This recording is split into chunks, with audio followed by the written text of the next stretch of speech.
Well, Asian markets, they have opened up mixed today. Investors, they await developments on the U.S. China trade fund.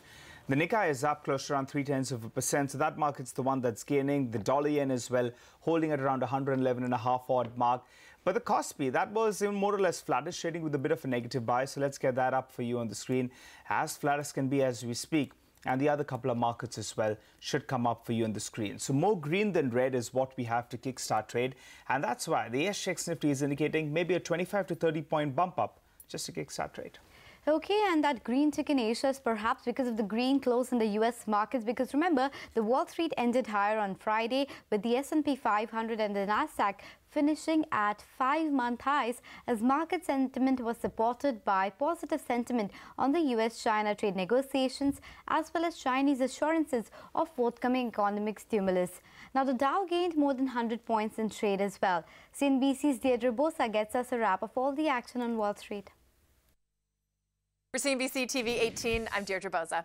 Major averages ending the session higher. The Dow up 138 points, the S&P climbing 14, and the Nasdaq higher by 57 points. Tesla shares tumbling after the electric automaker unveiled its Model Y, the crossover SUV that some on Wall Street are calling, quote, underwhelming. The Model Y will start at $39,000 with deliveries ready to start in the first half of next year. Tesla shares ended the day down 5%. Meanwhile, Ford announcing Friday it will cut 5,000 jobs in Germany, and warning job cuts are also coming to the UK soon.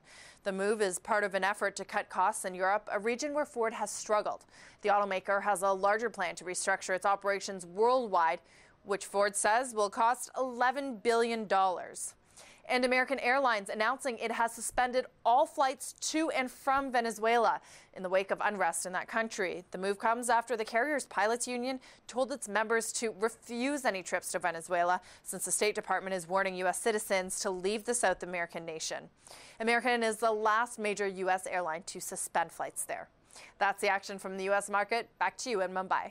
Well, the two-day Federal Reserve meeting, that begins tomorrow. The central bank is widely expected to hold rates steady, but it will be important to watch out for any changes to the balance sheet contraction timetable. Let's hear out what experts have to say on the Fed's rate hike trajectory and the impact on the markets.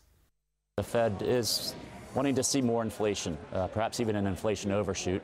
We've been gaining more confidence about that in recent weeks, given some of the speeches we've been hearing from the Fed. So we think their reaction function, for lack of a better phrase, is shifting in a direction whereby they really want to see inflation a little bit firmer than what we have been experiencing over the past few quarters. The market, we should keep in mind, still has a cut priced in for next year. I don't think that's, in my opinion, the most likely scenario. I think if the Fed remains accommodative here, growth should continue to be above trend, and that eventually will get us to another hike. It's just going to take a while, I think, before we see that growth translate into higher consumer price inflation.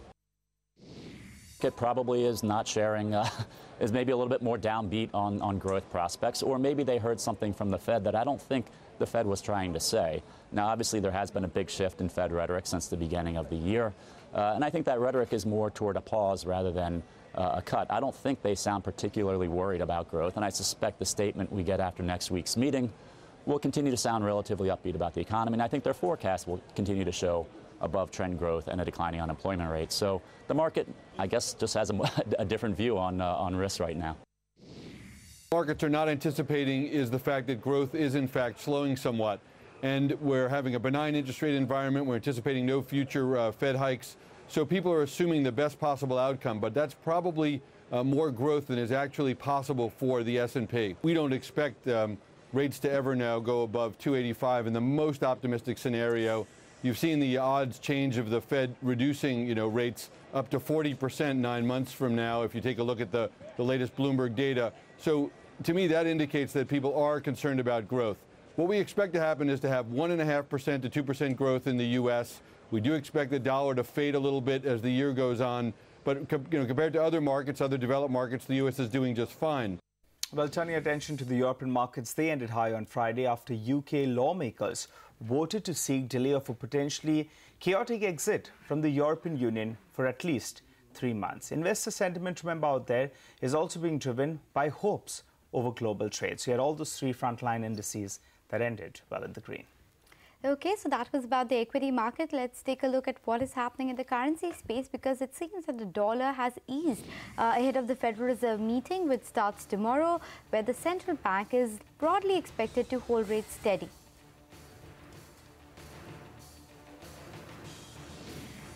Well, in the world of commodities and crude oil prices, they traded higher over the weekend as extended OPEC production cuts and lower inventories helped support price. Meanwhile, Russia's plans to be fully compliant with the OPEC-led supply cuts over the next few weeks is also supporting prices. That's why we have Brent crude prices holding above $67 per barrel. On that note, though, let's hear out Azlan Ahmed, the editor crude oil at Argus Media. The U.S. production is going to increase, 1.1 million barrels per day this year to 12.1 million barrels per day. So that will have an impact on the call on OPEC crude. And it's possible that in the second half of the year, the demand would still, the call on OPEC crude could fall. So I don't think that the OPEC and non-OPEC producers would have much choice but to extend the output cut agreement to the end of this year at least. And I think that's the indications that even the IEA report came out with last week. OPEC producing countries, obviously Saudi Arabia is overcompensating. I think the indications are that OPEC was above 90% compliance. The total non-OPEC countries probably was not that great, probably slightly over 50%. So it needs a bit of work, but and yes, the agreement, even if they extend it, the challenge would be getting everyone to comply.